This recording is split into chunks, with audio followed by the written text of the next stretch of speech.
You think of them every minute of the day because of what you expected the outcome would be if they just stayed. You feel too much. That's why you suffer. They ignore you. You overthink. They leave. You break. You replay messages, moments, memories. You call it love, attachment, loyalty. But what if it's a trap? What if the reason you feel powerless is because your emotions control you? Imagine this. Nothing shakes you. Nothing owns you. Nothing breaks you. Stay and learn how to emotionally detach without losing your soul. Here are 10 ways we learn to let go and reclaim control. 1. Observe before reacting. The first impulse is never wisdom. It is emotion. When something triggers you, your mind rushes forward, your heart accelerates, your ego demands a response. Most people obey that impulse instantly. They speak too fast. They react too harshly. They say things they can never take back. But the disciplined mind does something different. It pauses, it breathes, it watches. Instead of fighting the emotion, it observes it. It watches the feeling rise, peak, and slowly fall. Because emotions are waves. If you don't chase them, they eventually pass. Reaction is easy.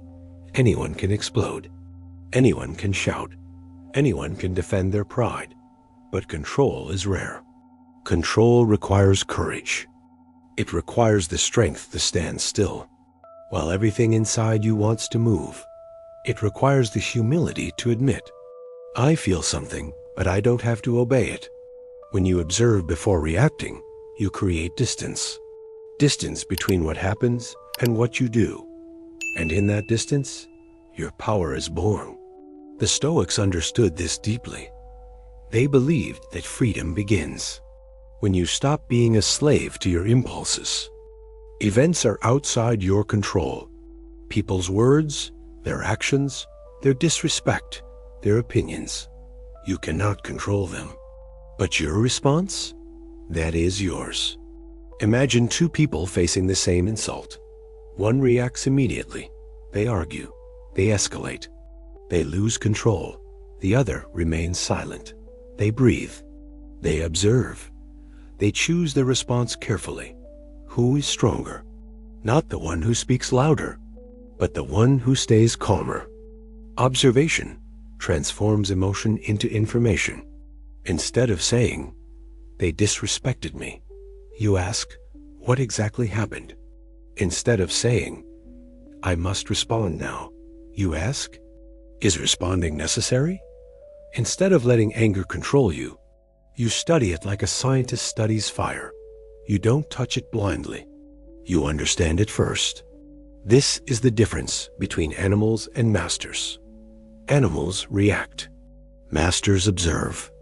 Most people live their entire lives in reaction mode. They react to criticism. They react to insults. They react to opinions. They react to social media. They react to every emotion that rises inside them. And because of that, they are always exhausted, always defensive, always controlled by external events. But the person who learns to observe before reacting acts differently. They are not shaken easily. They are not provoked easily. They are not controlled easily. They understand a simple truth. Not every emotion deserves action.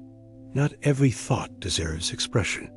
Not every moment deserves a response. Sometimes the most powerful move is stillness.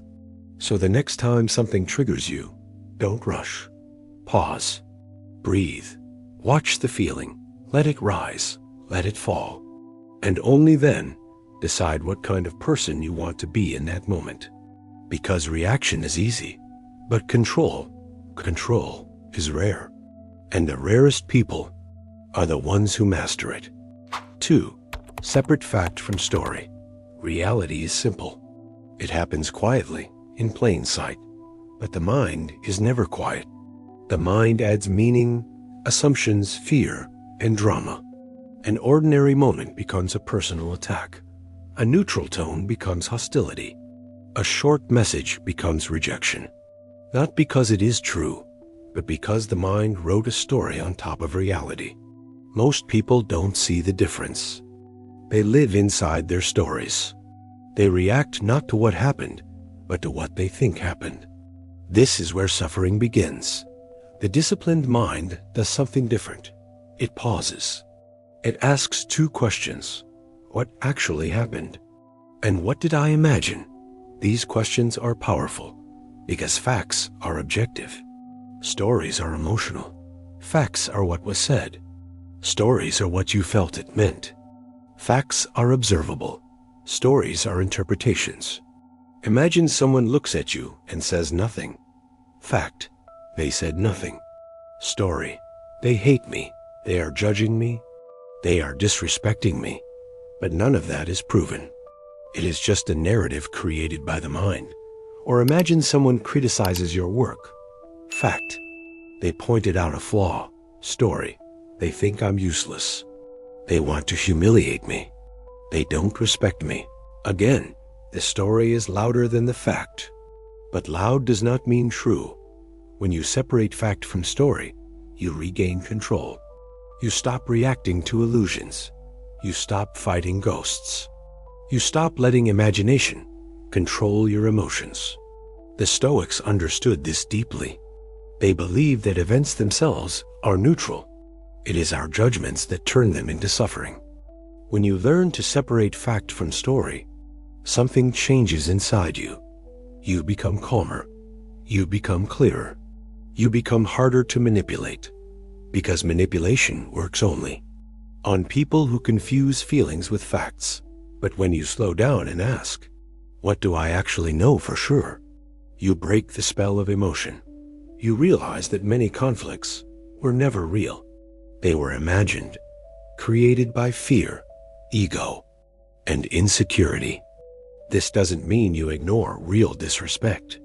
It means you see it accurately, not exaggerated, not minimized, but exactly as it is. Clarity replaces drama.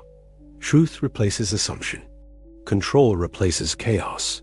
So the next time your emotions rise, don't ask, how do I feel? Ask, what actually happened?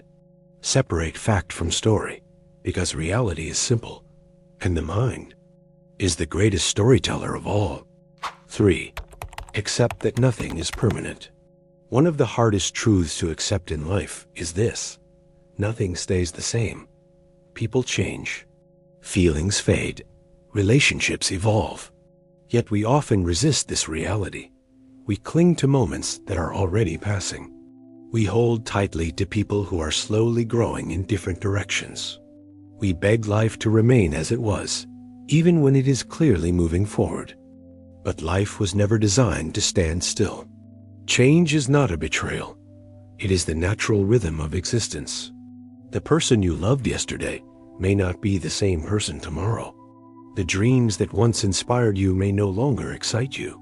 The connections that once felt unbreakable may slowly loosen with time. This does not make life cruel. It makes life honest. Suffering begins when we demand permanence from what is temporary. We ask people to stay the same.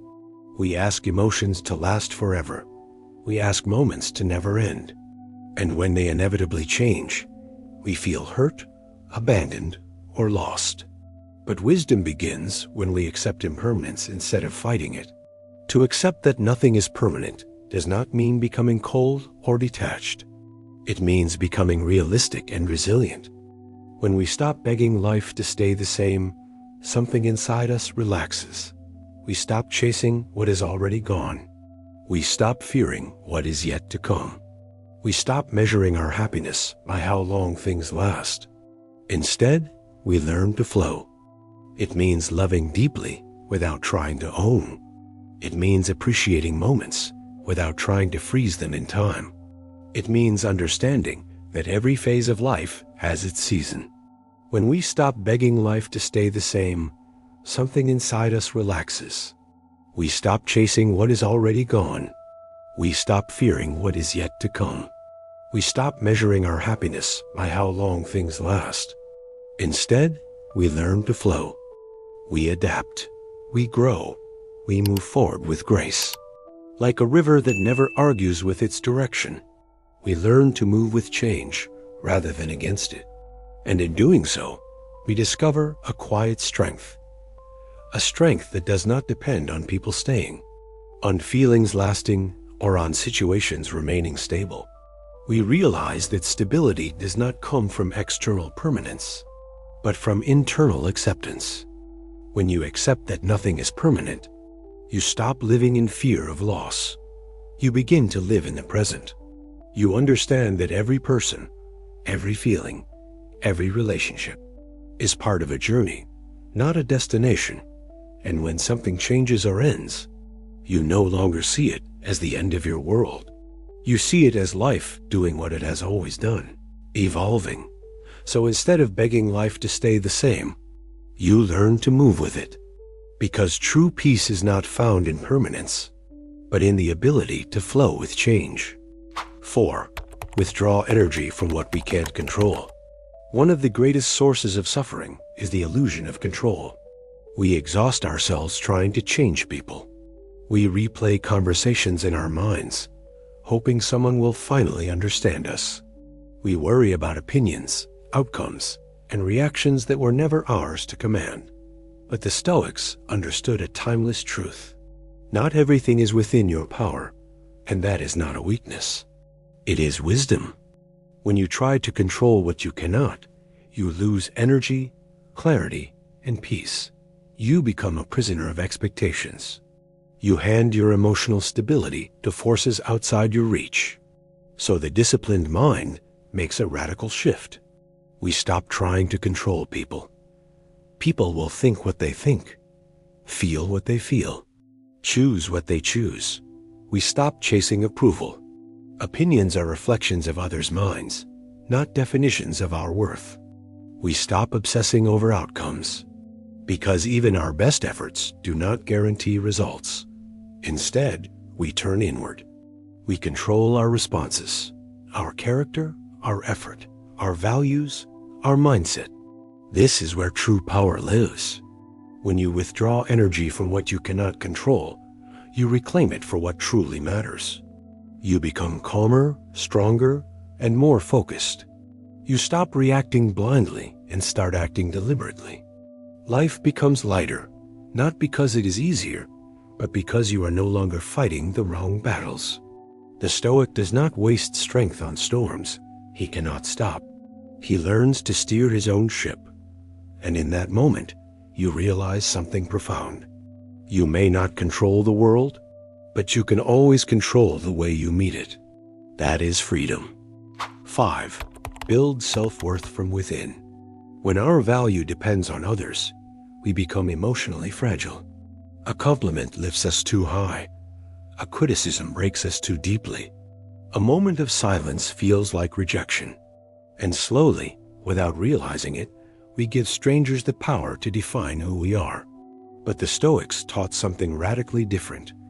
True worth is not given. It is built. If your identity is built on validation, it will always be unstable, because people are unpredictable. Opinions change. Attention fades. Approval disappears. So the disciplined mind chooses a harder, stronger path.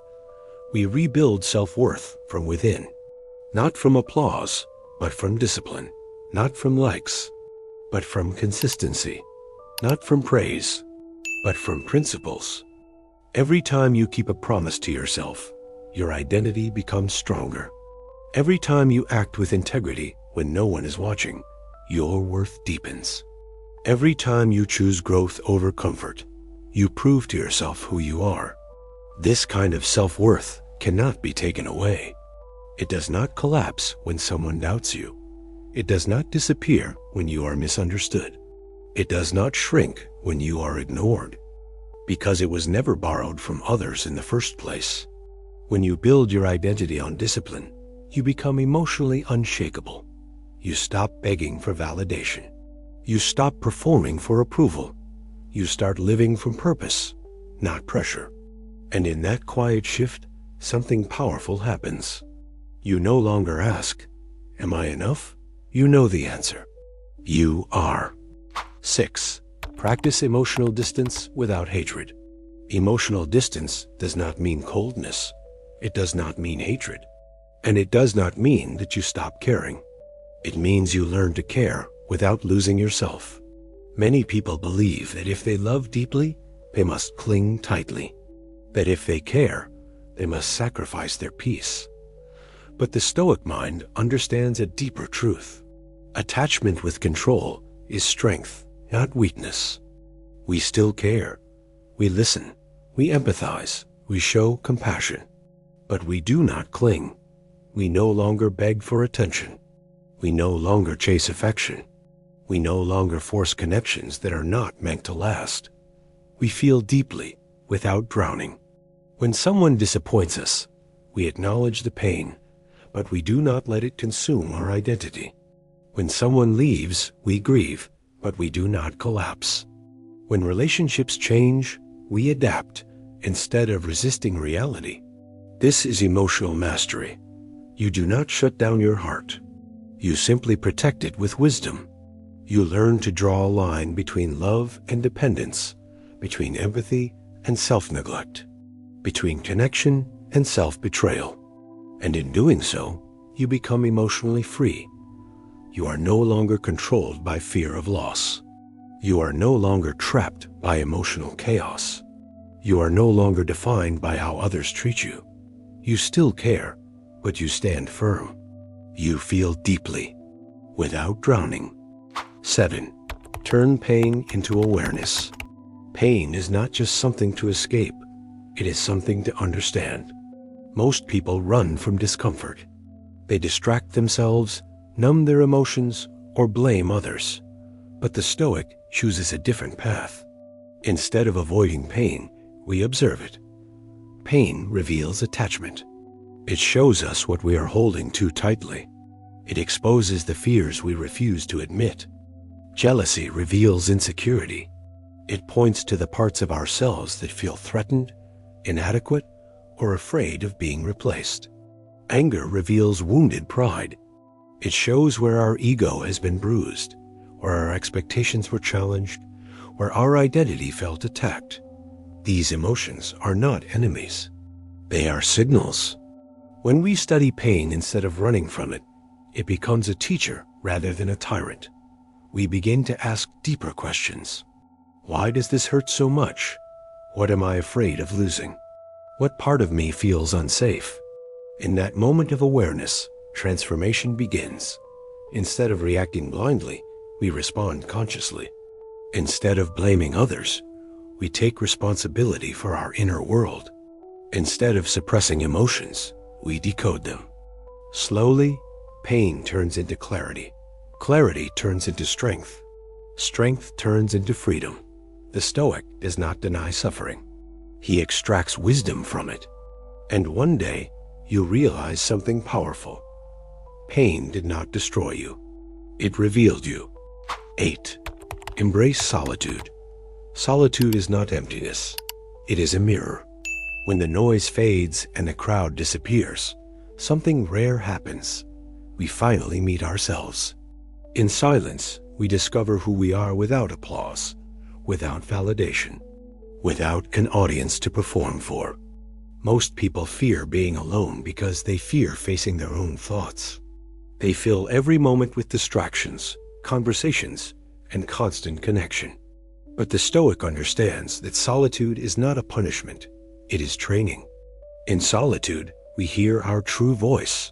We recognize our values. We confront our fears. We separate what we truly want from what we were taught to want. The less we fear loneliness, the less we fear losing people. When you are comfortable in your own presence, you no longer cling to relationships out of desperation. You choose people not because you need them to survive, but because you want to share your life with them. This changes everything. You stop begging for attention. You stop tolerating disrespect. You stop shrinking yourself to keep others close. Instead, you stand grounded. Solitude becomes a source of strength, not sadness. A space where your identity grows, not where it disappears. And in that quiet space, you realize a powerful truth. When you can stand alone, no one can control you. Silence does not weaken you. It reveals your strength. 9. Choose silence over impulse. Not every feeling deserves a response. Not every thought needs to be spoken. Not every reaction needs to be unleashed. Most people live at the mercy of impulse. A single comment triggers anger. A small misunderstanding sparks conflict. A moment of emotion leads to words they later regret. But the Stoic chooses a different path. Silence over impulse. Silence is not weakness. It is restraint. It is awareness. It is the space between stimulus and response, where true power is born. When you pause instead of reacting, you reclaim control. You stop letting emotions dictate your behavior. You stop giving others the ability to push your buttons. Sometimes the strongest response is no response at all. When insulted, silence preserves dignity. When provoked, silence protects clarity. When misunderstood, silence guards your peace. This does not mean you suppress your feelings. It means you choose when and how to express them with intention, not reflex. Silence becomes your shield. Patience becomes your weapon. Self-control becomes your identity. And slowly, something changes within you. You become less reactive, more deliberate, more unshakable. You realize that power is not in shouting the loudest, but in mastering your inner world. Because in a world addicted to noise, the one who can remain silent is the one who truly controls himself. 10. Decide who owns your inner world. Every day, whether we realize it or not, we make a quiet decision. Will our emotions rule us, or will we learn to rule them? Most people surrender their inner world to external forces. A single message can ruin their mood. A stranger's opinion can shake their confidence. A moment of rejection can define their worth. But the Stoic understands that true freedom begins with ownership. Slowly, something changes. We stop begging for attention. We stop chasing validation. We stop breaking ourselves to fit into places that do not value us. We begin to observe our emotions instead of obeying them. We feel sadness without drowning in it. We feel anger without becoming it. We feel desire without being controlled by it. We still feel, but we are no longer prisoners of feeling. This is not emotional suppression. It is emotional mastery. When you own your inner world, you become calm in chaos, steady in uncertainty, and grounded in storms. You no longer hand your peace to people who cannot handle their own emotions. And in that moment, something profound happens. Your worth becomes independent. Your mind becomes disciplined. Your spirit becomes unshakable.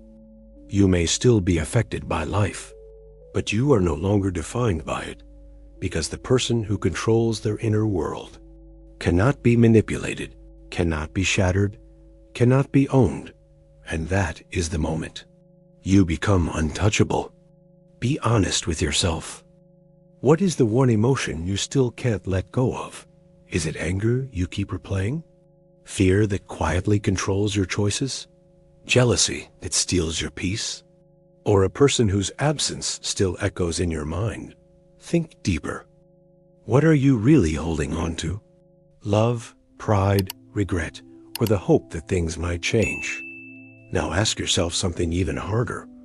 If you truly detached, if you released the weight of that emotion, if you stopped chasing that person, if you stopped letting the past control your present, who would you become? Would you be calmer, stronger, more focused, more free? Sometimes the person we are afraid to become is the person we were always meant to be, so don't run from the answer. Face it. Own it, name it, comment your truth below. Your honesty might be the first step toward your freedom.